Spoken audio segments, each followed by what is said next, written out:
So I wanted to talk about galley copy because you and I had been chatting, and I wanted to discuss what was the value of having a galley copy for the readers and for reviews and gathering the reviews from the reviewers, etc. Okay, so first let's talk about what a galley copy is in case you've never heard that term. A lot of people will call it an ARC copy, an Yes. advanced reader copy, your uncorrected proof. There's a lot of different ways that people talk about it. A galley copy traditionally is more of a print version of your book that you get out to people, whereas an ARC can be a PDF or proof or any of those things. Anyway, call it what you want.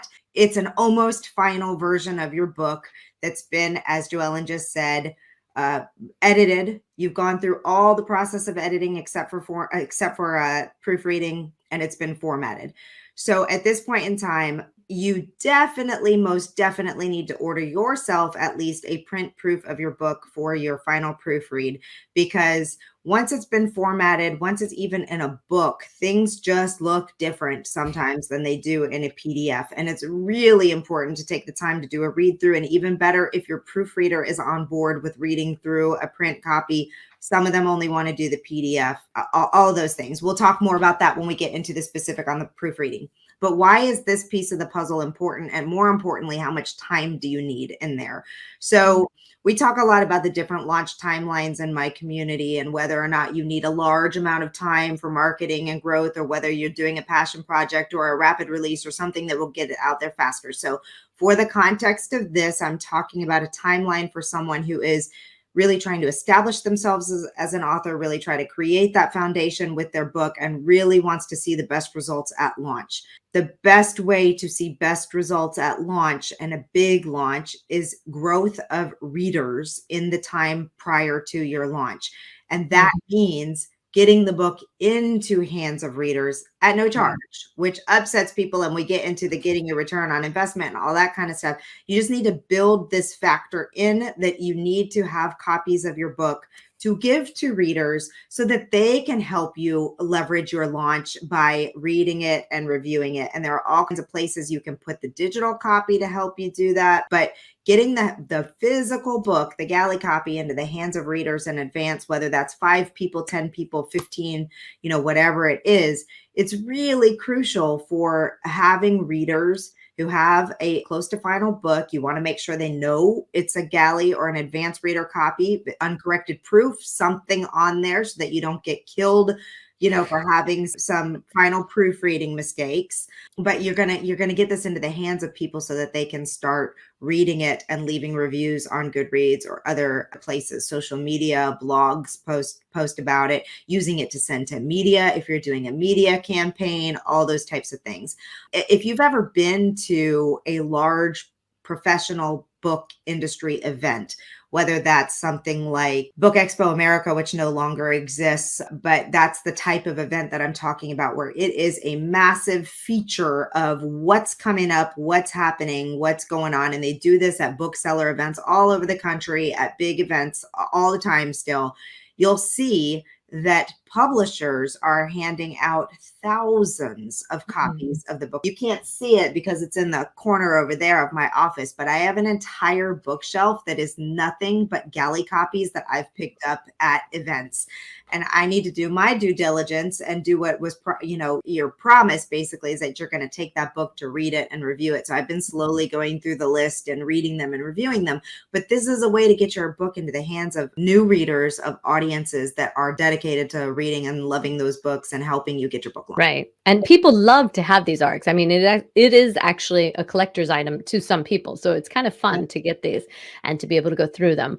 But yeah, definitely, it is important to take a look at that, because as Alexa mentioned, when you upload, when you put that document, and somebody just asked here, please advise the best stage of editing to have it formatted. The editing is actually finished, the formal editing. You've gone through your developmental edit, you've gone through any content, line and copy editing, all those editing. When you've done that, a copy edit is the final edit when you have no plans for revisions, and you're going to go ahead, and then after that you format it. And once you formatted it, then you're having what's called the proofread, the proof. And there's a lot of different formatting things that can happen. It can be visuals, it can be your scene breaks, it could be just it could be a word or an entire paragraph that just disappears. I mean, we just never know. It's like sometimes there's little monsters in there just eating holes into your book, and you really have to take that final look because anything and everything can happen. And so that this is a great time to physically open it, not only as a reader, not only as the author, but if you can get a proofreader who can take it physically, this is ideal.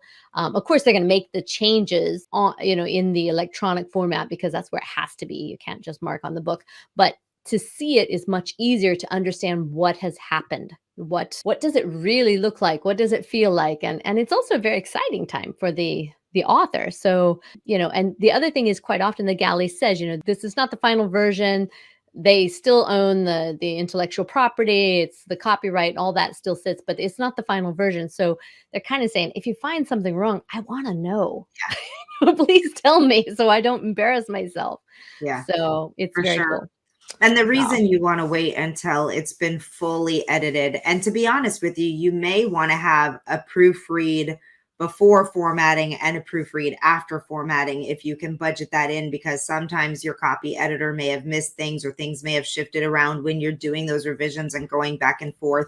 But you definitely do not want to have your book formatted before you and your editor feel like it is pretty much good to go. You may catch a typo here and there. You may catch a weirdly worded phrase or something like that that you have to go back and change to. But formatting is a very technical process. And good formatters are using a special tools like InDesign or things like that that are not easy to go back and make massive changes to. It's very time consuming. Now you can go in and you can make edit small changes that aren't going to impact the rest of the book, go in and correct typos, all of that kind of stuff.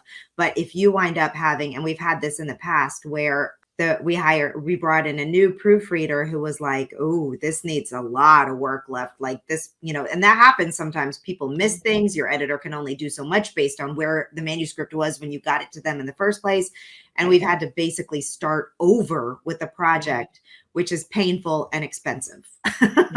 Yeah, it is. It is. And it's just so much easier to have in your mindset, when you're done with the revisions, that's when you ideally want somebody to look at it and see what's going on there.